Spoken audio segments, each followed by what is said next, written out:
અંકલેશ્વર સહિત ગુજરાતના વિવિધ બાર એસોસિએશન દ્વારા ગુજરાત હાઈકોર્ટના A4 સાઇઝના પેપર અને નવા ફોન્ટ લિપિના નિયમો સામે વિરોધ નોંધાવવામાં આવ્યો છે. હાઈકોર્ટના પરિપત્ર મુજબ નવા કેસોના ફાઇલિંગ માટે A4 સાઇઝના પેપર અને નિર્ધારિત ફોન્ટનો ઉપયોગ ફરજિયાત કરવામાં આવ્યો છે. સ્થાનિક સ્તરે ટાઈપિંગ, પ્રિન્ટિંગ અને ફાઇલિંગની જરૂરી સુવિધાઓ ઉપલબ્ધ ન હોવાથી આ નિયમોનું પાલન કરવું મુશ્કેલ હોવાનું વકીલોએ જણાવ્યું હતું. જેના વિરોધમાં અંકલેશ્વરના વકીલોએ કોર્ટની કાર્યવાહીથી અલિપ્ત રહી હડતાળ પાડી હતી. અંકલેશ્વરમાં વકીલ મંડળના સભ્યોએ કોર્ટ સંકુલની બહાર એકત્રિત થઈ હાઈકોર્ટના પરિપત્રની હોળી કરી સૂત્રોચ્ચારો સાથે ઉગ્ર વિરોધ કર્યો હતો. વકીલોએ માંગ કરી હતી કે જ્યાં સુધી આ પરિપત્ર પરત ખેંચવામાં નહીં આવે ત્યાં સુધી તેમનો વિરોધ યથાવત રહેશે.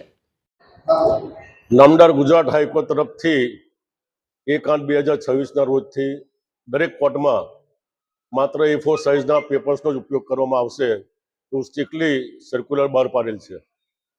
એ જે A4 પેપર્સ છે એમાં પણ માર્જિન આપવામાં આવ્યા છે, એની સામે પણ વાંધો નથી. પરંતુ રૂટિનમાં તમારે જે કંઈ અરજીઓ આપવાની થતી હોય એ અરજી પણ લેખિતમાં નહીં, ટાઈપ કરીને જ આપવાની.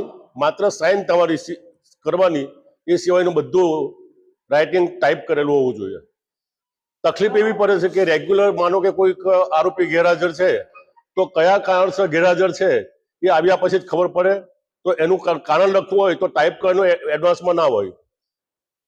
વાદી પ્રતિવાદી તરફે કોઈ પ્રોસેસ આપવાની હોય તો એ પ્રોસેસ તાત્કાલિક જો આપવાની હોય, જેમ કે ક્લોઝિંગ પુસ્તિકા આપવાની હોય તો એ તાત્કાલિક ટાઈપ કરવા ક્યાં જવું?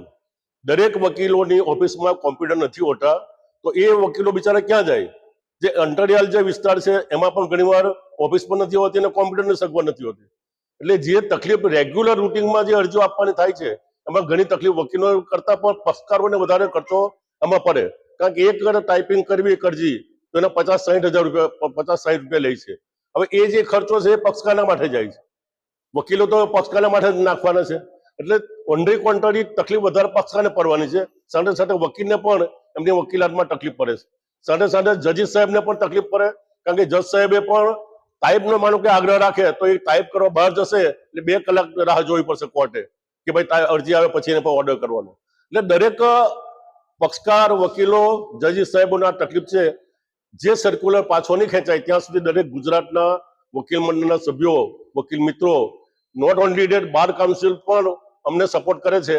અને એક અંકલેશ્વર વકીલ મંડળ આજથી 7/8/2026થી અચોક્કસ મુદતની હડતાલ પર ઉતરે છે.